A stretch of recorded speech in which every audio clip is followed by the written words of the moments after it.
So typically, I'm a bit of a troll. Okay, maybe a bit is an understatement, but I like to do a little bit of trolling. And usually I do it out on the streets to random people, which, might not be the greatest idea, but it's usually with my friends. I have two friends. One of them, I'm Asian. One of them also is Asian. And one of them is white. And we decided to go to this place called the Rec Room. It's basically like an arcade sort of type of thing. Um, so we set out. And this is about a 40 or 50-minute walk away. We could take the subway, which would cut it down to like a 15-minute trip. But we can't be asked to pay like $2 for a ticket. And we're broke. That $2. We multiply that $2 by like 10x. So you buy 10 tickets for it. That is one meal.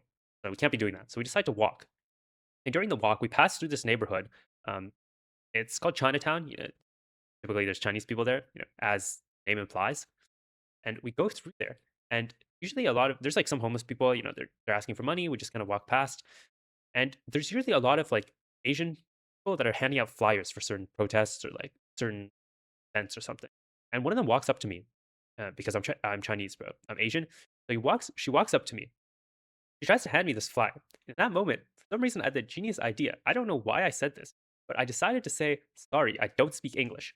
And I literally said it exactly like that to an elderly Chinese woman, like with that accent too. Like, "Sorry, I don't speak English." And she just looked at me like she was stun locked. She was flabbergasted that I would just say that to her. She kind of held out her arm and was holding the piece of paper, the flyer in her hand, the pamphlet. She just like stared into my eyes for like a couple seconds. And then I like stared back at her and we just kept on walking. And it was so weird. And my friends were just trying not to laugh. And I genuinely don't know why, to this day, I don't know why that's the first thing that popped in my head. Like, it wasn't like saying it in broken English, wasn't saying something in Mandarin. It was straight up just saying, "Sorry, I don't speak English," to her. I have no clue why I said that. So, anyways, we keep on walking. And we eventually end up at the rec room. And we realize the tickets are a bit expensive. Or I don't know what you call them in an arcade. I'm not an arcade expert. Like the things you need to insert, you need to like pay on a card to have balance or something. And you need to like tap on the machine to play. And we realize it's a bit expensive. But the machines there have previews on them. So what we end up doing is we pretend to play for like 20 or 30 minutes. And we just sit at the machine and it's like the preview screen. And we're just pretending to play on like every single machine. And the problem is that people around us were like, they actually wanted to play. And we're just sitting there. And we didn't realize if they wanted to play or they're just like watching us.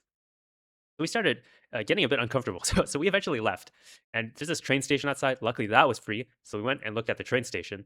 And there's like a trains stuff and like a conductor's house or something. It's pretty interesting. Then we started walking back. And for context, this is like a really nice neighborhood. There's like a lot of high rise condo buildings.